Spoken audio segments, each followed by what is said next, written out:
10 மற்றும் 11வது சாப்டர்ஸ் இன்காண்டீபம். இதை படித்து ஒரு மாதத்துக்கு மேலே இருக்கும். ஸோ போன வீடியோ சொன்ன மாதிரி, அதாவது 7, 8, 9 சாப்டர்ஸ் அந்த வீடியோவில் சொன்ன மாதிரியே 10, 11 படித்தும் கிட்டத்தட்ட ஒரு மாதத்துக்கு மேலே ஆயிருக்கும். ஸோ என்னுடைய மெமரியில் எவ்வளோ தங்கி இருக்குது அப்படிங்கிறதுக்கான ஒரு டெஸ்ட்டாக கூட அதை பார்க்கலாம். ஆனால் அந்த அளவுக்கு நான் மெமரியை டெஸ்ட் பண்ணுறதுக்காக இந்த வீடியோஸ் எதுவும் பண்ணலை. லைக் ஃபர்கெட்டிங் சம்திங் அப்படிங்கிறது ஒரு மனித இயல்பு. ஆனால் மறக்கிறதுங்கிறது ஒரு க்ரைம் மாதிரி ட்ரீட் பண்ணுவார் ஆசான். ஸோ அதையும் எடுத்துக்கணும், இதையும் எடுத்துக்கணும். பட் ஆனால் உண்மையிலே இந்த ஒரு மாதத்துக்கு முன்னாடி படித்த இந்த 2 சாப்டர்ஸ்லேயுமே ரொம்ப நான் எக்ஸைட் ஆகி படித்த விஷயங்கள் இல்லை. ஆனால் இன்றைக்கி எடுத்து லைட்டாக திருப்பி பார்க்கும்பொழுது என்னெல்லாம் இருக்குதுன்னு பார்க்கும்பொழுது நிறைய டீட்டெயில்ஸ், ஏன் ஒட்டுமொத்த கதை ஞாபகம் இருக்கே தவிர நிறைய டீட்டெயில்ஸ் எனக்கு நினைவில் இல்லாமல் போச்சு. நான் திரும்ப இந்த காண்டீப வீடியோக்களில் சொல்லிட்டு இருக்கிற மாதிரியே காண்டீபத்தில் இருக்கக்கூடிய அந்த ஸ்டார்டிங் பாயிண்ட் ஸ்டார்டிங் இந்த கதை சொல்கிற உலகம் எனக்கு அவ்வளோ ஒட்டுதலாக இல்லைங்கிறதுனாலேயே நிறைய இடங்களில் கொஞ்சம் லெத்தார்ஜிக்காக படிச்சுட்ருக்கேனோ அப்படிங்கிற ஒரு சுய விமர்சனமும் இருக்குது. இன்னும் சுய விமர்சனம் அப்படி நம்மளை பிடிச்சி இழுக்கலை அப்படிங்கிற மாதிரியும் பார்க்கலாம். அது டெக்ஸ்ட் மேலே பழியை தூக்கி போடுறது. எஸ், அங்கேயும் கொஞ்சம் இருக்குன்னு நான் நம்புகிறேன். ஆக்சுவலாக இல்லைன்னா என்னைய பிடிச்சி உட்கார வச்சு என்னை ரொம்ப எக்ஸைட் பண்ண வைக்கக்கூடிய அத்தியாயங்களாக தான் நிறைய அத்தியாயங்கள் வெண்முரசில் இருந்திருக்கு பல நாவல்களில். இல்லைன்னா இந்த வீடியோ சீரீஸை ஒவ்வொரு நாளும் ஒரு கடமையாக செய்யலை, பிடிச்சி தான் செய்கிறோம். ஸோ இதை தொடர்ந்து செய்யறதுக்கான ஒரு ஊக்கமே அத்தியாயங்களில் இருக்கக்கூடிய அந்த இலக்கிய தகுதி தான் அப்படிங்கிறத நான் நம்புகிறேன். அந்த லிட்ரரி குவாலிட்டி தான் it's making me to do everything with respect to Venmurasu. ஆனால் இந்த காண்டீபத்தில் எனக்கு இருக்கிற பிரச்சனை 10, 11 சாப்டர்ஸ் தொடருதுன்னு தான் நம்புகிறேன். ஆனாலும் நிறைய விஷயங்கள் நோட் பண்ணி வச்சுருக்கேன். லைக் எவ்வளோ தான் கொஞ்சம் குத்தம் சொன்னாலும், எவ்வளோ தான் கொஞ்சம் விலகி நின்று காண்டீபத்தை பார்த்தாலும், என்னதான் அதோட அணுக முடியல, அது என் மனசுக்குள்ளே அவ்வளவா போய் தாக்கத்தை ஏற்படுத்தலைனாலும் அங்கங்கன்னு சொல்லி உண்மையிலே ஒரு மாயக்கதைகளில் ஒரு ஃபேண்டசி ஃபிக்ஷனில் சொல்லக்கூடிய மேலெழுந்து வரக்கூடிய ஒரு வாழ்வின் கண்டடைதல்கள் உள்ள ஒரு தத்துவ பார்வை, இல்லை அர்ஜுனன் வழியாக சொல்லப்படுற ஒரு மிகப்பெரிய உண்மை மெய்மை, அதெல்லாம் அங்கங்கே தெரியுதில்ல. அதெல்லாம் மட்டும்தான் எனக்கு எடுத்து சொல்ல முடியறதா இருக்குது. ஆக்சுவலாக உண்மையிலே இப்போ 12வது சாப்டர்லாம் பார்க்கணும்னா 7 நாக உலகத்துக்குள்ளே பூந்து அர்ஜுனன் மேலே வர கதையை நம்ம அடுத்த வீடியோவில் பார்ப்போம். பட் ஆனால் அந்த சாப்டர்ஸ்லாம் படிக்கும் பொழுது somehow I felt that எனக்கு அந்த உலகத்தை விட்டுருவோம், அவர் சொல்ல வர விஷயங்களை கூட, அதில் இருக்கக்கூடிய சில டெக்னிக்ஸ் கூட, இல்லை சில நுவான்சஸை கூட விட்டுருவோம், அந்த கதை போகிற போக்கு கூட விட்டுருவோம், தளத்தை கூட விட்டுருவோம். மேலெழுந்து வரக்கூடிய அந்த கதை எதற்காக சொல்லப்படுது, அதில் வைக்கப்படுற முக்கியமான வாழ்க்கை தருணங்கள் என்ன, கேள்விகள் என்னென்ன, வாழ்க்கை திருப்பி பார்க்க வைக்கிற கேள்விகள் என்னென்ன, இதையெல்லாம் தான் எடுத்து நான் நோட் பண்ணிட்டு இருக்கேன்னு நினைக்கிறேன். ஏன்னா அதுதான் இம்ப்ரெஸும் பண்ணுது. அதுதான் ஒரு வாசகனுக்காக லைக் எழுதப்பட்டதுன்னு நினைக்கிறேன், இல்லை வாசகன் எடுத்துக்கக்கூடியதுன்னு நினைக்கிறேன் இந்த அத்தியாயங்கள்லேருந்து. So somehow I hope whatever I have picked up, whatever I have noted down, ஒரு அண்டர்லைனபிள் விஷயங்கள் எல்லாமே, பேராகிராஃப்ஸ் எல்லாமே, வரிகள் எல்லாமே ஒவ்வொரு சாப்டர்லையும் இருக்குது. Even though I feel very distant from all this chapters in Kaandeepam. இதுதான் என்னுடைய ஹானஸ்ட் டேக். எகைன் நான் எப்போவாவது இதை காண்டீபத்தை ரொம்ப ரசித்து ரொம்ப ஸ்லாகிச்சு படித்த ஒரு வெண்முரசு வாசகர் இந்த வீடியோஸ்க்கு கீழெல்லாம் கமெண்ட் போட்டு, இல்லை நீ பார்க்குற பார்வை தப்பு, உனக்கு ஏன் இது எக்ஸாஸ்டிங்காக இருக்குது, உனக்கு ஏன் இது புரியலை, உனக்கு ஏன் இது ஒட்டலை, இவ்வளோ எலமெண்ட்ஸ் இருக்குது, இவ்வளோ லிட்ரரி எலமெண்ட்ஸ் இருக்குது, இவ்வளோ பெரிய ஹைட்டுக்கு போயிருக்காரு, இதெல்லாம் எவ்வளோ பெரிய முக்கியமான கொஷின், இதெல்லாம் இந்தந்த இவ்வளோ பெரிய இமேஜை உருவாக்கியிருக்காரு இந்த மும்முகன் கேரக்டர் வழியாக, சித்திரரசன் கேரக்டர் வழியாக, அதுக்கப்புறம் உலூபி கேரக்டர் வழியாக, லைக் இல்லை சுஜயனுடைய அழகான குழந்தை பருவத்தில் இருக்கக்கூடிய அழகழகான தருணங்கள் வழியாக எவ்வளோ அழகாக ஒரு அழகியலை கொண்டு வராரு அப்படின்னு என்னை யாராவது சேலஞ்ச் பண்ணாங்கன்னா I be very happy, very very happy. That's the reason That's also one of the reasons. Maybe like a secondary, tertiary reasons for these videos. First primary reason is for me to understand all these chapters. ஏன்னா அதை சொல்கிறப்ப தான் திரும்ப திரும்ப எனக்கே ஒரு சாப்டரை படிக்கும் பொழுது அவ்வளோ ஒட்டுதல் இல்லாமல் நான் படிச்சுட்டு இருப்பேன். பட் எகெயின் நோட் பண்ணி வச்சதை மட்டும் படிக்கும் பொழுது இன்னும் ஈர்த்த சில விஷயங்களை நோட் பண்ணி வச்சு இப்படி சொல்லும் பொழுது திடீர்னு அந்த சாப்டர் பிடிக்கிற மாதிரி ஆகிடும். சம்ஹவ் ஐ ஃபெல்ட் இட், நம்ம இவ்வளோ சொல்கிறோமே மனசுக்கு பிடிச்சி, அப்புறம் இந்த சாப்டர் நம்மளுக்கு படிக்கும் பொழுது ஒரு மிகப்பெரிய நிறைவின்மையை தருது, ஆனால் அதை எடுத்து பேசும்பொழுது ஒரு நிறைவை தருது அப்படிங்கிற மாதிரி கூட எனக்கு நிறைய டைம் தோணிருக்கு. வெண்முரசில் இருக்கிற பல சாப்டர்ஸ் அப்படி தோணிருக்கு. இந்த நீளம்ல முக்கியமாக திருஷ்டத்யும்னன் சாத்திகியோட இந்த கடைசி நட்பை பற்றின சாப்டர், அவங்க 2 பேருக்கு இருக்கக்கூடிய அந்த ஃப்ரெண்ட்ஷிப் பற்றின கடைசி சாப்டரும் சரி, அதுக்கு முன்னாடி வந்த பல சாப்டர்ஸ்லையும் சரி, ஐ somehow felt that after doing the video I started liking those like chapters more. நான் ஒரு கட்டத்தில் யோசிச்சு பார்ப்பேன், இந்த வீடியோஸ்லாம் எதுவே பண்ணாமல் வெறுமனே வெண்முரசை வாசிக்கிறவங்களுக்கு எந்த அளவுக்கு அது உள்ளே போகும். இல்லை வீடியோஸ்லாம் அவங்க எதுவும் பண்ண வேணாம், எல்லாருக்கும் லைக் வீடியோ பண்ணணுங்கிற அவசியம் இல்லை. இல்லை தொடர்ந்து ஒரு கான்வர்சேஷன்ஸில் இல்லாதவங்க, இல்லை தொடர்ந்து வெண்முரசை பற்றின பதிவுகளை படிக்காத, வெண்முரசு அத்தியாயங்கள் இல்லை, வெண்முரசை பற்றி வாசகர்கள் எழுதின அவங்களுடைய பாயிண்ட் ஆஃப் வியூஸை படிக்காத, தொடர்ந்து வெண்முரசு அத்தியாயங்களாக படிச்சுட்டு வர்றவங்க தொடர்ந்து அதை பற்றின ஒரு உரையாடலில் இருக்கணும் எங்கேயோ, இல்லை அதை பற்றின ஒரு பல்வேறு தரப்பட்ட பார்வை கோணங்களை அவங்க உள் வாங்கிக்கிட்டே இருந்தால் மட்டும்தான் தெர் இஸ் சம் யூஸ்ன்னு நான் நம்புகிறேன் வெண்முரசை படிக்கிறதுக்கு. இல்லை ஜஸ்ட் லைக் தட் படிச்சுட்டு போகிறது ஒரு வாசிப்பின்பம் இருக்கும். Okay fine. எனக்கு ஒரு கட்டத்தில் என்ன ஆயிடுதுன்னா, வெண்முரசில் ஒரு மொழி, நான் முன்னாடி சொன்ன மாதிரி மொழி ஒரு கிவன் குவாலிட்டி ஆகிடுது. லைக் சம்திங் லைக் அந்த மொழியோட தரம் அங்கே இருக்குது. அந்த ஒரு ஃபிக்ஸ்டாக ரொம்ப ரொம்ப கட்டமைக்கப்பட்டு ரொம்ப ரொம்ப செறிவான அழகான அந்த மொழி கீழே இறங்கவே இல்லை எந்த சாப்டர்ஸ்லையும். ஸோ அது ஒரு கிவன் ஃபேக்டாக மாறிடுது. அதை தாண்டி என்ன இருக்குது அந்த சாப்டரில் அப்படிங்கிறதான் ஒவ்வொரு நாளும் நான் எதிர்பார்க்குறது வெண்முரசில். அப்படி ஒவ்வொரு நாளும் எதிர்பார்க்கக்கூடிய, ஒவ்வொரு நாளும் இதனால் ஒரு தாக்கத்தை ஏற்படுத்திக்கிற ஒரு வாசகனா எப்படி ஒவ்வொரு நாளும் வெறுமனே வாசிக்கிறவங்களுக்கான அனுபவம் எப்படி இருக்கும் அப்படிங்கிற மாதிரி எனக்கு தெரிஞ்சுக்கணும் ரொம்ப ஆசை. ஆக்சுவலாக ஒரு வாசிப்பின்பத்தை தாண்டி இலக்கியம் கொடுக்கக்கூடிய அத்தனை தாக்கங்களும் எல்லா வெண்முரசு சாப்டர்ஸ்லையும் இல்லை. So how are they able to keep going அப்படிங்கிற மாதிரியான ஒரு கொஷின் எனக்கு இருந்துக்கிட்டே இருக்கும். ஓகே, நிறைய முகம் போட்டாச்சு. இப்போ அடுத்தது சாப்டருக்குள்ளே போவோம். எவ்வளோ I don't know like if I will be so expressive or whether I will understand or like remember all the nuances from all these like like underlined stuff, but let's see.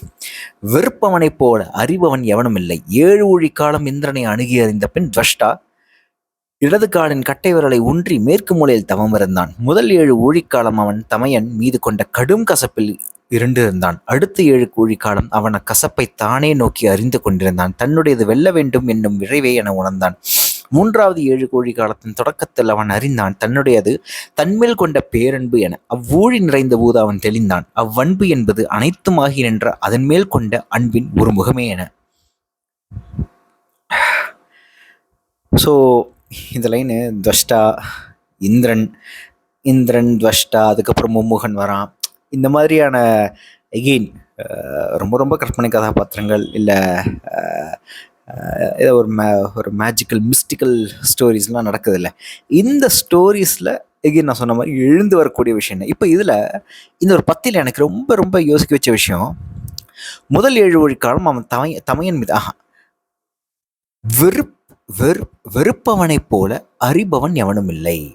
இந்த ஒரு particular வரியும் இருக்கட்டும். முதல் 7 ஊழிக்காலம் அவன் தமையன் மீது கொண்ட கடும் கசப்பில் இருண்டிருந்தான். அடுத்த 7 ஊழிக்காலம் அவன் அக்கசப்பை தானே நோக்கி அறிந்து கொண்டான். தன்னுடையது வெல்ல வேண்டும் என்னும் விளைவே என உணர்ந்தான். 3வது 7 ஊழிக்காலத்தின் தொடக்கத்தில் அவன் அறிந்தான் தன்னுடையது தன்மேல் கொண்ட பேரன்பு என. இப்போ இதெல்லாம் வச்சு பார்க்கும்பொழுது வெறுப்பவனைப் போல அறிபவன் எவனும் இல்லை. போன வீடியோன்னு சொல்லியிருப்போம், நிறைய இடங்களில் இந்த பர்டிகுலர் ஐடியா இல்லை ஒரு கருத்துருவாக்கம் அப்படின்னு சொல்லலாமா தமிழில் தெரில, அந்த ஒரு ஐடியா வந்துட்டு போயிட்டே இருக்கு. somehow like someone who's an enemy அப்படின்னு வச்சுப்போமே. இப்போ எனக்கு ஒரு எனிமி இருக்காரு அப்படின்னா அவர் என்னை பற்றி புரிஞ்சுக்கிற மாதிரி வேறு யாராலையும் புரிஞ்சிக்க முடியாது அப்படிங்கிற ஒரு பாயிண்ட் ஆஃப் வியூ இருக்கட்டும். அதே நேரத்தில் எதிர் திசையிலிருந்து நம்மளை நோக்கி இருக்கிறவன், நமக்கு எதிராக நிற்க ஒருத்தனுடைய வாழ்வே நம்மளால தான் பொருள் கொள்ளுது அப்படிங்கிற ஒரு கான்செப்ட் ஆகும். இல்லை அந்த ஐடியா ஆகட்டும், அந்த கருத்தாகட்டும், அந்த கருத்தாக்கத்தோடைய என்னோட ஆதார புள்ளிங்கிறது ஒரு விதமான லைஃபோட பர்பஸை இந்த ஒரு எனிமிட்டினால தான் இருக்குது அப்படிங்கிற மாதிரி தான். அப்படியான ஒரு நெகட்டிவ் கொனோட்டேஷன் உள்ள ஒரு உணர்வு ஒருத்தனுக்கு வாழ்வினுடைய பர்பஸை கொடுக்குது அப்படிங்கிறது தான் பல ரூபத்தில் இந்த காண்டிபத்தில் முக்கியமாக சமீப சாப்டர்ஸ் நிறைய இடங்களில் சொல்லப்படுதுன்னு எனக்கு தோணுது. வெறுப்பவனை போல அறிபவன் எவனும் இல்லை. முதல் 7 கோழிக்காலம் ஒரு ஃபஸ்ட்டு ஸ்டேஜ் நான் வச்சுக்கேன். முதல் 7 ஒழிக்காலம் அதுனால ரொம்ப ஒரு மேஜிக்கல் மிஸ்டிக்கல் ஸ்டோரியாக போயிட்டே இருக்கும். முதல் 7 ஒழிக்காலம் அவன் தமையன் மீது கொண்ட கடும் கசப்பில் இருண்டிருந்தான். அடுத்த 7 காலம் அவன் கசப்பை தானே நோக்கி அறிந்து கொண்டிருந்தான். தன்னுடையது வெல்ல வேண்டும் என்னும் விழைவேன உணர்ந்தான். 3வது 7 காலம் அவன் அறிந்தான் தன்னுடையது தன்மேல் கொண்ட பேரன்பு என. ஸோ முழுக்க நான் எங்கே ஒரு இடத்துல அந்த ஈகோ இல்லை அந்த ஐ அப்படிங்கிற ஒரு இடத்துல சென்ட்ராகிறதுனால வரக்கூடிய விளைவுகள் தான் அத்தனை உணர்வுகளும் அப்படிங்கிற மாதிரி ஒரு ஃபிலாசபிக்கல் கான்செப்டுக்குள்ளே ஒரு சைக்கலாஜிக்கலான ஒரு விஷயத்தை நோக்கி போகுதுன்னு நான் நம்புகிறேன். ஆக்சுவலாக இப்படி தான் அதை புரிஞ்சுக்க முடியுது. அப்போது அந்த எனிமிட்டியே தன்னுடைய விளைவு, தன்மேல் கொண்ட பேரன்பு அப்படிங்கிற ஒரு கான்செப்டாக மாறுது இங்கே. அப்படி தான் நான் பார்க்குறேன். கல்லில் ஆடுகையிலும் காமம் நாடுகையிலும் உள்ளுரைந்த அறம் வழிமறிக்காத உள்ளம் இல்லை தேவர்க்கரசை என்றார் நாதர். ஆகவேதான் எங்கும் எவரும் அதில் முழுதும் திளைக்க கூடுவதில்லை. அச்சமும் ஐயமும் உட்கறந்துதான் அவர்கள் நுகர்கிறார்கள். கோட்டையின் பின்பக்கம் திறந்திருக்கும் அந்த வாயிலே அவர்களை வெல்லும் வழி. இவனோ முற்றிலும் தடையற்று புயலெனப் பெருகி சுவை மேல் படர்கிறான், காமத்தை சூழ்கிறான். இவ்வழியே இவனை வெல்லல் அரிது. ஒரு பேசிக் சைக்கி ஆஃப் ஹியூமனை பேசுகிற மாதிரி இருக்கு. ஆனால் இங்கே ஒரு மும்முகனுடைய கேரக்டரிஸ்டிக்கை பேசுகிறாங்க. அவனை வெல்வது எப்படி அப்படிங்கிற இந்திரன் நாரதட்ட பேசக்கூடிய அந்த கான்வர்சேஷன் நினைக்கிறேன். அங்கே இங்கே சொல்லப்படுற விஷயத்தை எடுத்து பேசுவோமே. கல்லில் ஆடுகையிலும் காமம் நாடுகையிலும் உள்ளுரைந்த அறம் வழிமறிக்காத உள்ளம் இல்லை. ஆகவேதான் எங்கும் எவரும் அதில் முழுதும் திளைக்க கூடுவதில்லை. அச்சமும் ஐயமும் உட்கறந்துதான் அவர்கள் நுகர்கிறார்கள். கோட்டையின் பின்பக்கம் திறந்திருக்கும் அந்த வாயில அவர்களை வெல்லும் வழி. இவன் முற்றிலும் தடையற்ற புயலெனப் பெருகி சுவை மேல் படுகிறான், காமத்தை சூழ்கிறான். இவ்வழியே இவனை வெல்லல் அரிது.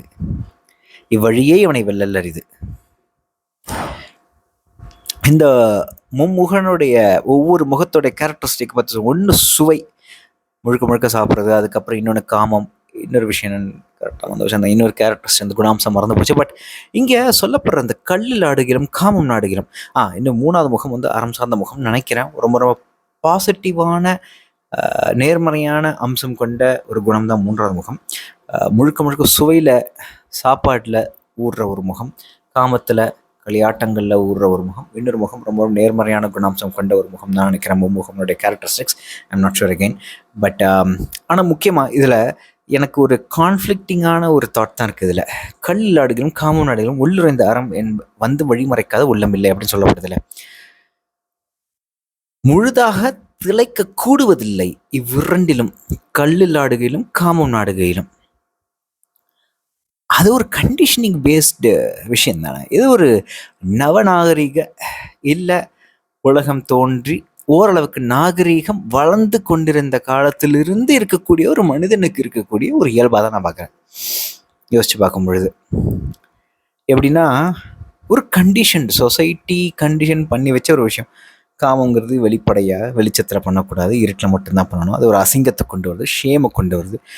கல் இல்லை போதை இதெல்லாம் நுகரவே கூடாது. அது குடும்பத்துக்கும் தனக்கும் உடலுக்கும் எல்லாத்துக்கும் தீங்கு விளைவிக்கக்கூடிய இந்த மாதிரியான புது சமூக கருத்துக்கள் உருவாகி வர்றதுனால தான் அந்த ஒரு இன்ஹிபிஷன், ஒரு ஹெசிடேஷன் ஒரு மனுஷனுக்கு இருக்குது.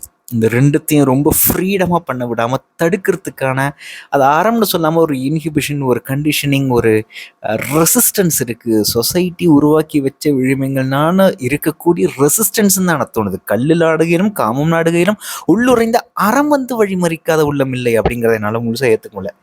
இந்த சாப்டரில் நாரதர் சொல்லக்கூடிய அந்த ஒரு particular sentence, maybe I'm wrong, ஒரு மாதத்துக்கு முன்னாடி படித்ததுனால எங்கேயோ அந்த சென்டென்ஸை மட்டும் எடுத்து பிக் பண்ணி நான் அந்த ஐடியாவை மட்டும் டிஸ்கஸ் பண்ணிட்டேன், அந்த கருத்தாக்கத்தை மட்டும் டிஸ்கஸ் பண்ணிட்டு இருக்கீங்க.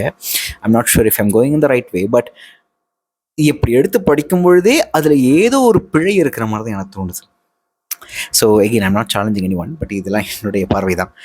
உண்மையில் இந்த கல்லில் ஆடுகளும் காமம் நாடுகளும் இந்த உள்ளுரைந்த அச்சம், உள்ளுரைந்த வெட்கம், உள்ளுரைந்த ஒரு hesitation, resistance to not let it out or like to not express openly in public அப்படிங்கிறது, இல்லை டு நாட் மூழ்கிஃபை in that, to not get immersed in both கல்லில் ஆடுகையிலும் காமம் நாடுகையிலும் அதில் இன்வெர்ஸ் ஆகாமல் இருக்கிறதுக்கான காரணம் அறம் சார்ந்த காரணமாக இருக்க முடியும்னு எனக்கு தோணலை. மேபி என்னுடைய ஒரு 2025 ஒரு 2026 பிரசன்னாவுடைய மைண்ட் செட் அப்படி திங்க் பண்ணதோ என்னமோ, ரைட். அதில் எப்படி ஒரு அறம் கலந்துருக்கும்னு எனக்கு புரியல. ஆக்சுவலாக உண்மையில் எனக்கு புரியல.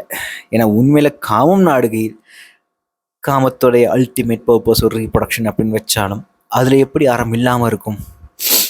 அதுதானே மனிதர்கள் தோன்றிக்கொண்டே இருக்க வேண்டிய முழுமுதல் அறமாக இருக்க முடியும். ஸோ அதை அறமற்று இல்லை லைக் உள்ளுரைந்த அறம் வழிமறிக்காத உள்ளம் இல்லை. அறம் எதுக்கு அந்த 2 வேலைகளையும் ஸ்டாப் பண்ணுது? காமம் நாடி அடுத்தடுத்து பிறவிகளை கொண்டு வர வைக்கிறதுக்கான ஒரு கருவியாக அந்த ஒரு காமம்ங்கிற ஒரு உணர்வு இருக்கும் பொழுது அது எப்படி அறம் தடுக்க முடியும்? கல்லில் ஆடுகையிலும் அது ஒரு பானமாக இருக்க முடியும். அந்த கல்லில் ஆடுறப்பையும் ஏன் அறம் தடுக்க முடியும்? எனக்கு புரியல. எவ்வண்ணம் இவனை வென்றாய் என்றான் இந்திரன். அறியேன், எல்லா மலைகளையும் உடைப்பது போல் இவனையும் அறிந்தேன் என்றான் காமியகன். நாரதர், 3 பிரிந்து தன்னை பெருக்கிய இவனை வெல்லும் வழி 1 நின்றிருப்பதே. அரசே, இவன் முன் வருபவர்கள் எவரும் ஒரே சமயம் முகங்களை நோக்கம் பொருட்டு தங்களையும் 3 வகுத்துக் கொள்கின்றனர். ஆகவே அறிவும் உணர்வும் கொண்டவர்களால் வெல்லப்பட முடியாதவனாக இருந்தான். இந்த மூடன் தன்னை அறியாமையினாலே வெல்ல முடியாத ஒருமையை கொண்டிருந்தான். இது ஒரு இன்னசென்ஸ் ஆல்வேஸ் வின்ஸ் ஃபைனலி அப்படிங்கிற மாதிரியான ஒரு கான்செப்டுக்குள்ள வருது. காமேகன் அப்படிங்கிற ஒரு ஆளை ஏவி விட்டு இந்திரன் மும்முகனை வெல்றதுக்காக அனுப்புறாரு. அவ்வளோதான் கதை. ஆனால் இதில் சொல்லப்படுற இந்த விஷயம் உண்மையிலே பல முகங்களை, பல அகங்களை கொண்ட, பல குணாம்சங்களை கொண்ட ஒருத்த முன்னாடி இன்னொருத்த நிற்கிறானா அப்படின்னா he gets confused, right? So நாமளே ஒரு பைப்போலார் டிசார்டர் மாதிரி பிஹேவ் பண்ணோம்னா like opposite person will get confused. அந்த மாதிரி தான் நான் பார்க்குறேன். இங்கே 3 பிரிந்து தன்னை பெருக்கி இவனை வெல்லும் வழி 1 நின்றிருப்பதே. எங்கேயுமே 1 நின்றிருப்பது தான் மிகப்பெரிய ஆயுதம் டு வின் இன் எனிதிங் அப்படிங்கிறது போன வீடியோஸில் பார்த்தோம். வித்தவுட் எனி டிஸ்ட்ராக்ஷன், ஒருமுகப்படுத்தி தன்னை நிலைப்படுத்தி வேறெந்த சிதறலும் இல்லாமல் தானென ஒன்றென அதிலேயே நின்றிருத்தல், அதுதான் வெற்றிக்கான ஒரு ரகசியம் அப்படிங்கிற மாதிரி கூட நம்ம பார்க்கலாம் நினைக்கிறேன். ஸோ அந்த ஒரு பாயிண்ட் ஆஃப் வியூவில் பார்க்கும்பொழுது இங்கே இந்த 3 முகங்களை பார்க்கும்பொழுது டிஸ்ட்ராக்டாக ஒருத்தன் நிற்கிறான்ல, அவன் அறிவும் சிந்தையும் இல்லாதவன், அறிவும் உணர்வும் இல்லாதவனாக மட்டும்தான் இருக்க முடியும். அவனோட அறியாமையினால தான் அவன் வென்றிருக்கான் அப்படின்னு சொல்கிறது இருக்குல்ல. ஸோ இந்த இடத்துல ஏதோ ஒரு விதத்தில் எவ்வளோ பெரிய ஒரு சிஸ்டம் ஆகட்டும், பவர் ஆகட்டும், இல்லை எந்த அளவுக்கு டிஸ்ட்ராக்டிங்கான ஒரு விஷயமாகட்டும், அந்த அறியாமை, அந்த அறிவு கொடுக்கக்கூடிய சிதறல், உணர்வு கொடுக்கக்கூடிய அந்த சிதறல் எதுவுமே இல்லாமல் பண்ணிடுது அந்த அறியாமை. அந்த அறியாமை அப்படிங்கிறது முன் அறிவு இல்லாமை அப்படிங்கிறது பார்க்கலாம் நினைக்கிறேன். இல்லை முன் உணர்வு இல்லாமை அப்படின்னும் பார்க்கலாம். So it's both kind of ஒரு intellectual innocence as well as ஒரு emotional innocence. Both intellectual and emotional innocence உள்ள ஒருத்தன் எதிரில் நிற்கக்கூடிய சக்தி, எந்த சக்தி? புரிய சக்தி. இது மிகப்பெரிய ஒரு லைக் ஒரு விஷயம், இவ்வளோ பெரிய ஆள் அப்படிங்கிற ஒரு எந்த அறிதலும் புரிதலும் உணர்தலும் இல்லாத ஒருத்தன் அப்படியான ஒரு மாபெரும் சக்தியை வெல்றதுக்கான சான்சஸ் அதிகம் அப்படிங்கிற மாதிரி தான் எனக்கு தோணுது. ஆக்சுவலாக அப்படி தான் என்னால் பார்க்க முடியுது. So innocence is always bliss அப்படிங்கிற ஒரு கான்செப்ட் இல்லை. Innocence sometimes makes you to take on anything, that is so called ஒரு பிக் என்டைட்டியை கூட எதிர்த்து நின்று அந்த இன்னசென்ஸ் ஜெயிக்கிறதுக்கான வாய்ப்புகள் அதிகம் அப்படிங்கிறது தான் இங்கே ப்ரூவ் ஆகுதுன்னு நினைக்கிறேன். Which is like so miraculous, so rare in this world. காமம் கொண்டு கண்ணயர்ந்த பெண்ணின் தோளில் இழியும் பட்டு மேலாடை என மரங்களில் வழிந்தன மலைப்பாம்புகள். இது உலூபியோட உலகத்துக்குள்ள போறதுக்கு, உலூபி அவனை பிடிச்சி அர்ஜுனனை பிடிச்சி இழுத்துட்டு போறதுக்கு முன்னாடி இருக்கக்கூடிய ஒரு பாதி சாப்டர் இன் 11வது அத்தியாயம் ஃபில்ஸ் வித் அவன் காட்டுக்கு போகிறான், அர்ஜுனன் காட்டுக்கு போகிறான். ஏன்னா தர்மர் வந்து அவனை அனுப்பிச்சிட்டாரு, நீ வந்து திரௌபதியை பார்த்துட்ட, காட்டுக்கு போகிறான் நாயே அப்படின்னு சொல்லிட்டு வந்து அனுப்பிச்சிட்டாரு. அங்கே காட்டுக்கு போயிட்டு அவன் அந்த காடு அந்த சூழ்நிலையை உள்வாங்கி அங்கே இருக்கக்கூடிய அழகான சில விஷயங்களை எக்ஸ்பிளைன் பண்ணுறது எனக்கு ரொம்ப பிடிச்சிருந்தது ஆக்சுவலாக நான் என்ன நினச்சேன்னா, கொஞ்சம் ஒரு மனித தளத்துக்கு வந்துருச்சு கதைகள். காட்டுக்கு போகிறான், அர்ஜுன் போகிறான், அதுக்கப்புறம் என்னென்னமோ வித்தியாசமான விஷயங்கள்லாம் நடக்க போகுது. ஒரு ஹியூமன் ஸ்டோரியாக அது இன்னும் கொஞ்சம் ட்ராவல் ஆகும்னு நான் நினச்சேன், எக்ஸ்பெக்ட் பண்ணேன். அது என்னுடைய தப்பு தான். ஸோ 11வது சாப்டரில் பாதி வரைக்கும் இந்த அழகியல் நிரம்பிய லைக் சென்டென்சஸ்னால எனக்கு ரொம்ப பிடிச்சிருந்தது ஆக்சுவலாக 11வது சாப்டர். பட் போக போக போக தான் கொஞ்சம் ப்ராப்ளம் ஆரம்பிச்சது எனக்கு. இந்த ஊமை எனக்கு ரொம்ப பிடிச்சிருந்தது. காமம் கொண்டு கண்ணயர்ந்த பெண்ணின் தோளில் இழியும் பட்டு மேலாடை என மரங்களில் வழிந்தன மலை பாம்புகள். அழகான ஒரு பியூட்டிஃபுல்லான ஒரு விஷயம் அனாலஜி. நீரில் இறங்கி முழங்கால் வரை நடந்தபோது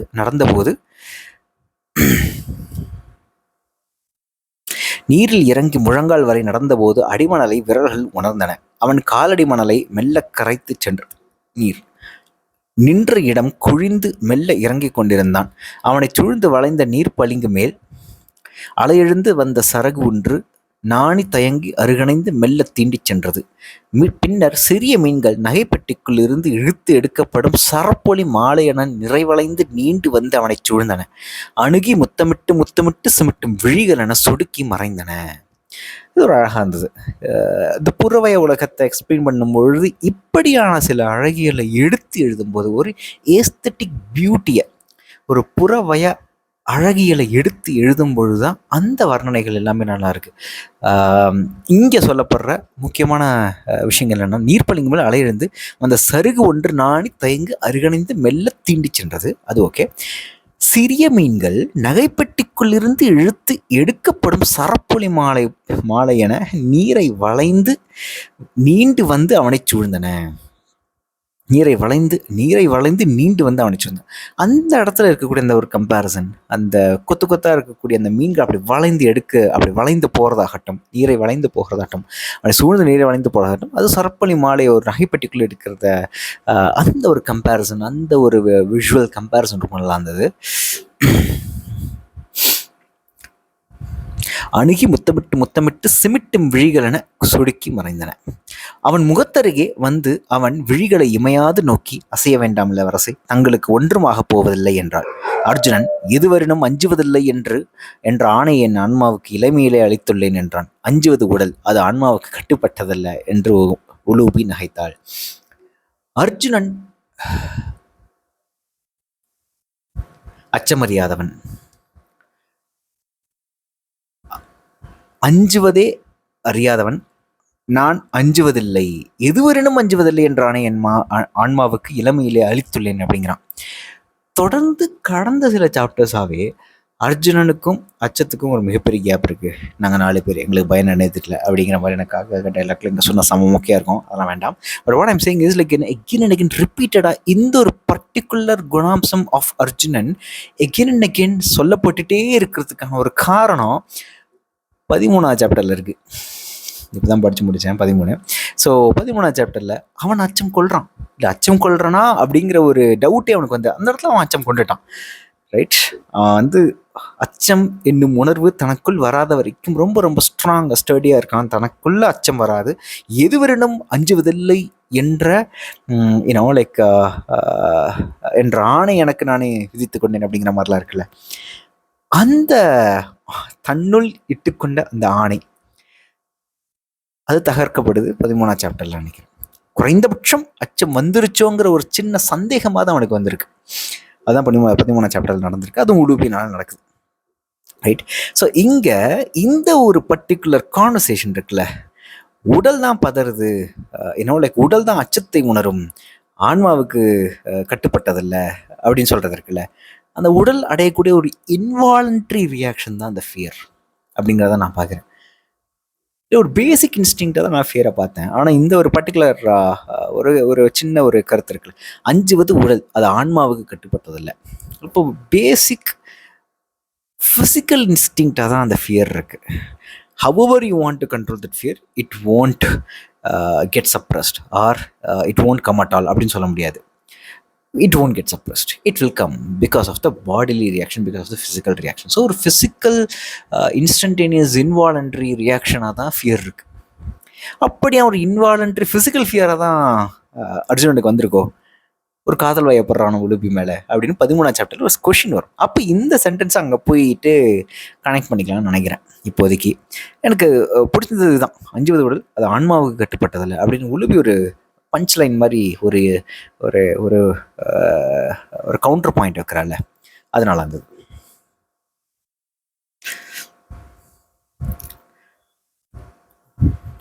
நீர்நாகம் பட்டுச்சால்வை காற்றில் நழுவுவது போல அவன் உடலை விட்டு நீங்கியது. இது ஒரு சாதாரண ஒரு உண்மை தான், அப்போ படிக்கிறப்ப அது பிடிச்சிருக்கோன்னு நினைக்கிறேன். சோயா, இளைய பாண்டவரே, தவழும் நாளில் எந்தை என குறைத்த கங்கையின் அவ்விளிம்பே நாகமனை என் எல்லை அதை உணர்ந்த பின். ஓகே, சாரி, இளைய பாண்டவரே, தவழும் நாளில் எந்தை என குறைத்த கங்கையின் அவ்விளிம்பே நாகமென என் எல்லை அதை உணர்ந்த பின் ஒவ்வொரு நாளும் அவ்வெல்லையை சென்றடைகிறேன். அதை மீறும் கனவொன்று என் நெஞ்சை இனிதாக்குகிறது. என்னை வெல்பவன் அவ்வெல்லைக்கு அப்பால் எழுபவன் என்று எண்ணியிருந்தேன். அது நீங்களே என்றால் உலுபி. இவ்வுலகின் சமர்களில்லாடு வென்று என்னை அணைக. ஒரு என்ன சொல்றது, ஒரு அறைகோவல் மாதிரி தான் இல்லையா, சின்ன ஒரு அறைகோவல் மாதிரி தான். இதை செஞ்சுட்டு வாங்க சொல்லக்கூடிய ஒரு சேலஞ்ச் மாதிரி தான் இது ஒரு கட்டத்துக்கு மேலே மாறுது. அதாவது வெண்முரசில் நிறைய இடங்கள் என்னென்னா சொல்லி பார்ப்பாங்க, என்னுடைய பர்பஸ் இது இல்லை, நான் இங்கே வந்ததே வேஸ்ட்டு, நான் இங்கே இருக்கவே விருப்பப்படல அப்படின்னு சொல்லுவாங்க. ஆனால் ஒரு கட்டத்துக்கு மேலே அறைகூவல் வந்துருச்சு அப்படின்னா, நீ அறைகூவல் விட்டதுனாலே, நீ என்னை சேலஞ்ச் பண்ணதுனாலே I have to defeat you அப்படிங்கிற பல இடங்களில் இந்த மேஜிக்கல் ஸ்டோரி, மிஸ்டிக்கல் ஸ்டோரிஸில் வந்துகிட்டே இருக்குது. திரும்ப இங்கே திரும்ப உலுபி சொல்கிறதுனாலையும் Arjun will take on that challenge தான். ஸோ இங்கே ஒரு சிமிலாரிட்டி பார்க்குறேன். இப்போ உலுபி அப்படிங்கிற இந்த ஒரு பர்டிகுலர் கேரக்டருடைய குணாம்சமாக என்ன இருக்குது, எல்லையை தாண்டி போதல். அந்த எல்லைன்னு வகுக்கப்பட்டிருக்கிற அந்த விளிம்பில் நின்று அந்த விளிம்பை தாண்டி அதை கடந்து போகிறது இருக்குல்ல, அது அவளுடைய ஒரு முக்கியமான குணாதிசயமாக சொல்லப்படுது. அதுதான் அர்ஜுனனுக்கும். அர்ஜுனன் என்ன பண்ணுறான், ஒவ்வொரு எல்லையும் தாண்ட நினைக்கிறான். அவனுக்கு நிலைத்து நிற்க எங்கும் முடியல, செல்பவன் அப்படின்னு அவனை டிஃபைன் பண்ணிக்கிறான். எங்கும் சென்று கொண்டே இருப்பவன், தான் எங்கும் நிலைக்காதவன். அப்படி சென்று கொண்டே இருக்கும் பொழுது எல்லா எல்லைகளையும் தாண்டி தாண்டி தாண்டி போகக்கூடிய ஒருத்தனாக தான் இருக்கான். ஸோ இந்த அர்ஜுன் உலுபி ரெண்டு பேருக்கு இருக்கக்கூடிய ஒரு பொருத்தப்பாடு, ஒரு பொருத்தமான குணாம்சம், லைக் ஒரு சிமிலர் குணாம்சம் அப்படின்னு சொல்லிட்டு சொல்ல நான் நினைக்கிறேன். நான் கொண்டு வரப்பட்டேன் உங்கள் இளவரசியால் என்றான் அர்ஜுனன். நீ அஞ்சி இருக்க வேண்டும். ஒரு கணம் ஒன்றில் அச்சம் நிகழ்ந்திருந்தால் மானுட எல்லையை கடந்திருக்க மாட்டாய் என்றது கரிய பெருநாகம். நான் அச்சத்தை உதறவிட்டவன் என்றான் அர்ஜுனன். மூடா, அச்சமும் வலியுமே மானுடனுக்கு மாபெரும் காப்பென்பதை அறியாதவனா நீ என்று சீறியபடி பெரிதொரு நாகம் அவனை அணுகியது. வலியறியா உடல் பருப்பொருட்களில் முட்டிச் சிதையும். அச்சமறியா மானுடனை மேலுலகம் கீழுலகம் தாக்குகின்றன. ஏனென்றால் அச்சமற்றவன் தெய்வங்களுக்கு முன் ஓர் அறைகூவல்.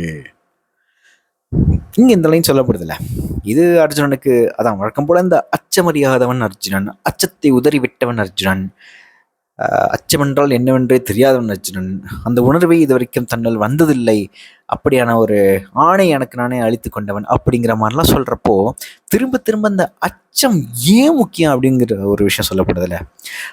இங்கே சொல்கிற மாதிரி அச்சமும் வலியுமே மானுடனுக்கு மாபெரும் காப்பென்பதை அறியாதவனா நீ. கரெக்டு தானே? Fear and pain literally makes us mediocre as well. ஒரு சேஃபாக ஒரு கக்குனுக்குள்ளே இருக்கக்கூடிய சேஃபாக ரொம்ப ரொம்ப பாதுகாப்பாக ஒரு சின்ன அறைக்குள்ள 4 செவத்துக்குள்ள பாதுகாப்பாக ஒரு சின்ன குடிலுக்குள்ளே இருக்கக்கூடியவன் அந்த வலியையும் அச்சத்தையும் தன்னை நெருங்க விடாமல் பார்த்து கொள்வான். அதை விட்டு விலக மட்டுமே நினைப்பான். ரைட்? அப்படிப்பட்டவனுக்கு தான் அந்த காப் என்பது ஒரு சேஃப் அண்ட் செக்யூர்டு செட்டில் ஆயிட்டுன்னு நம்ம சொல்கிறோம்ல, அது ஒரு சேஃபாக சாவர வரைக்கும் சேஃபாக இருந்து அப்படியே செத்து போயிடலாம் அப்படிங்கிற மாதிரியான ஒரு வார்த்தையாக தான் நான் பார்க்குறேன். அந்த செட்டில் ஆகிட்டான், லைஃப்பில் செட்டில் ஆகிட்டான் அப்படின்னு சொல்கிறத. ஏன்னா செட்டில் ஆகிட்டாங்கிறதுக்கு அர்த்தம் தானே, ஃபினான்ஷியல் ஸ்டெபிலிட்டி இருக்குது, குடும்பத்தோட ஸ்டெபிலிட்டி இருக்குது, சைக்கலாஜிக்கல் ஸ்டெபிலிட்டி இருக்குது, எல்லாத்துலேயும் ஒரு செட்டில்டு ஒரு சுச்சுவேஷன் வந்துருச்சு அப்படின்னா அவ்வளோதான், அவள் லைஃப்பில் செட்டில்டு அப்படின்னு சொல்லலாம். கடைசி வரைக்கும் அதே ஒரு ஸ்டேட்டஸ் கோலே வாழ்ந்து இறந்து மடிந்து விடலாம். ஸோ ஆனால் இது எங்கன்னா, இது அச்சமும் பெயினும் அச்சமும் வலியும் அதிலிருந்து எவ்வளோ தூரம் நம்மளால் விலகி நின்று இன்னும் அந்த அச்சம் வரக்கூடிய எந்த ஒரு டிசிஷன் எடுக்காமல் வழி தரக்கூடிய எந்த ஒரு வாழ்க்கை பாதையும் தேர்ந்தெடுக்காதவனுக்கு தான் அப்படியான ஒரு இன்னொருக்கு ஒரு பாதுகாப்பு அமையும் நினைக்கிறேன். அப்படி ஒரு பாதுகாப்பு தேவையில்லைங்கிறவனுக்கு தான் வாழ்க்கை இன்னும் விரிவடைஞ்சு அவன் தான் எல்லையை கடக்க வேண்டியவன் நினைக்கிறேன், எல்லையை கடக்க துடிக்கிறவன் நினைக்கிறேன். இன்னொரு விஷயம், வலியறியா உடல் பருப்பொருட்கள் முட்டிச்சிதையும், அச்சமறியா மானுடனை மேலுலகம் கீழுலகம் தாக்குகின்றன, ஏனென்றால் அச்சமற்றவன் தெய்வங்களுக்கு முன் வர அறைகூவல்.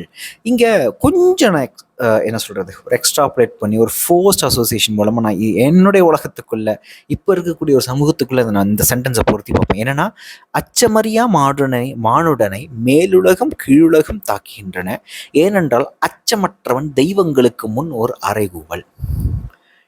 இந்த அச்சமறியாதவனை ஒரு சிஸ்டமோ ஒரு கவர்மெண்ட்டோ ஒரு மிகப்பெரிய என்டைட்டியோ தாக்கி கொண்டே தான் இருக்கும் அப்படிங்கிற மாதிரியான ஒரு சின்ன ஒரு மெட்டஃபரிக்கல் கம்பேரிசன் எனக்குள்ளே தோணிக்கிட்டே இருந்தது படித்ததுலேருந்தே. அதை தான் நோட் பண்ணி வச்சுருக்கேன். Here God can also be equivalent to a system authority அப்படிங்கிற மாதிரி நம்ம நோட் பண்ணி வச்சுருக்கேன். ஒரு மாதத்துக்கு முன்னாடி படித்தப்போ அந்த தாட் அது நோட் பண்ணி வச்சுருந்தேன். Yes, that's correct. இன்னும் அந்த ஒரு கம்பேரிசன் தான் எனக்குள்ளே வந்துகிட்டே இருக்குது. இங்கே இந்த தெய்வங்களை தூக்கிட்டு ஒரு மிகப்பெரிய ஒரு அத்தாரிட்டியை, ஒரு சிஸ்டமை போட்டு ஒரு ப்ராசஸை போட்டுடலாம் நினைக்கிறேன். அந்த ஒரு சிஸ்டம் ஒரு அத்தாரிட்டி, அந்த ஒரு ஹைரார்கிக்கல் விஷயங்கள் இருக்குல்ல, அந்த ஒரு என்டைட்டி, அந்த ஒரு ஒட்டுமொத்த குழு மேலிருந்து ஆணையிடக்கூடிய, மேலிருந்து பதவியிலும் பவர்லையும் இருக்கக்கூடிய அந்த ஒரு சிஸ்டம் ஒரு சாதாரண மனுஷன் அவன் அச்சம் இல்லாமல் இருக்கும்போது நெருக்கிக்கிட்டே இருக்கும். ஏன்னா அவன் எல்லையை கடக்க விரும்புகிறான். அந்த சிஸ்டம் உருவாக்கி வச்சிருக்கிற அந்த சிஸ்டம் இயங்கக்கூடிய ஒரு எல்லையை கடக்கக்கூடியவனாகவே இருக்கும் அந்த அச்சமற்றவன். அப்போ அதை கடக்கக்கூடியவனை பிடிச்ச நெருக்கிக்கிட்டே இருக்கும் அப்படிங்கிற மாதிரி எனக்கு தோணுச்சு. ஆக்சுவலாக, நீ அறிய விழைவது எதை என்றது முதியனாகும். எதை அறியாததனால் நான் மானுடன் என்று என்னை உணர்கிறேன், நான் என்றும் எனதென்றும் வகுத்துக் கொள்கிறேன் என்று அர்ஜுனன் சொன்னான். என் நிலையில் என்னை கடந்து செல்வேன், ஒவ்வொன்றாய் கடந்து நான் தேடுவது அதையே. முதியனாகம் பெருமூச்சுடன் அவ்வாயிலை கடந்தவர் மீண்டதில்லை என்றது. நான் மீளும் எண்ணத்துடன் எங்கும் நுழைவதில்லை என்றான் அர்ஜுனன். எதையும் மிச்சம் வைத்து விட்டு செல்வதும் இல்லை, இன்று என்னை செல்பவன் என்றே அடையாளப்படுத்துவேன், என்றோ ஒரு நாள் நின்றவன் என்றான். முதியனாகம் ஆம் அது நிகழ்க என வாழ்த்தி பின்னகர்ந்தது. இது கொஞ்சம் டீப்பாக போகிற கொஷின் தான். இது நான் நோட் பண்ணி வச்சது. நான் இன்னைக்காவது ஒரு நாள் பின்னாடி இந்த வீடியோ பார்க்கும்போது இந்த கொஷின் நான் கேட்டுக்கணும்னு நினச்சேன். நீ அறிய விழைவது எதை? எதை அறியாததனால் நான் மானுடன் என்று என்னை உணர்கிறேன், நான் என்றும் எனதென்றும் வகுத்துக் கொள்கிறேன் என்று அர்ஜுனன் சொன்னான். இது ஒரு டீப் ஃபிலாசபிக்கல் கொஷின் மாதிரி தான் எனக்கு தெரியுது. ஒரு டீப் இன்ட்ரோஸ்பெக்ஷன் மாதிரி தான் எனக்கு தெரியுது. உள்ளுக்குள்ளே போயிட்டு ஒரு ஆன்மீகமான ஒரு கேள்வி இது அப்படிங்கிற மாதிரி தான் எனக்கு தோணுது. என் நிலையில் என்னை கடந்து செல்வேன், ஒவ்வொன்றாய் கடந்து நான் தேடுவது அதையே. அவ்வாயிலை கண்டவர் மீண்டதில்லை அப்படிங்கிறது எச்சரிக்கை. அந்த ஒரு ஸ்பிரிச்சுவல் கொஷின் போயின்னா அது என்ன எங்கெங்கேயோ கொண்டு போயிடும் அப்படிங்கிற மாதிரி. அது இந்த ஒட்டுமொத்த ஸ்பிரிச்சுவல் கொஷினுடைய ஒரு புறவைய மேஜிக்கல் உலகத்தில், ஒரு மிஸ்டிக்கல் மேஜிக்கல் உலகமாக தான் அந்த 7 உலகங்களையும் ட்ராவல் பண்ணி ஒவ்வொரு எல்லையை கடந்து அர்ஜுனன் போகிறான் அப்படிங்கிற மாதிரி தான் எனக்கு தோணுது. கிட்டத்தட்ட உழுவி விரும்புறது தான் அவன் தான். அதை தான் அர்ஜுன் ஒவ்வொரு எல்லையும் ஒவ்வொரு உலகத்தையும் கடந்து மேலே வரணும் அப்படிங்கிறது. ஸோ அப்போது எங்கேயுமே நிற்காம போயிட்டே இருக்கவன் அப்படின்னு அர்ஜுனன் தன்னை டிஃபைன் பண்ணிக்கிறான்ல, அதுவும் அடுத்த சாப்டரில் 12வது சாப்டரில் வரக்கூடிய ஒவ்வொரு உலகத்தையும் கிராஸ் பண்ணுறதுல இருக்கக்கூடிய அந்த ஒரு மெட்டஃபரிக்கலான ஒரு உருவகத்தன்மையுடன் இருக்கக்கூடிய அந்த கதையை சொல்கிறதுக்கான காரணமும் அதுதான் அப்படின்னு நினைக்கிறேன். ஸோ இப்படி அதை நான் புரிஞ்சுக்கிறேன். ஸோ எதை அறியாதனால் நான் மானுடன் என்று உணர்கிறேன், எதை அறியாததனால் நான் மானுடன் என்று என்னை உணர்கிறேன், நான் என்றும் எனதென்றும் வகுத்துக் கொள்கிறேன். இது ரொம்ப ரொம்ப டீப்பான கொஷின். இதை நான் இன்னும் நிறைய திங்க் பண்ண நினைக்கிறேன். So I am not sure like if I am ready to discuss about this question right now. Okay, அடுத்தடுத்த சாப்டர் பார்ப்போம். 12, 13 படித்தாச்சு. ஆனால் அது கரெக்டாக சேர்ந்துருக்கான்னு தெரில, இல்லைன்னா 14 சேர்த்து படிக்கிறோம். பார்ப்போம்.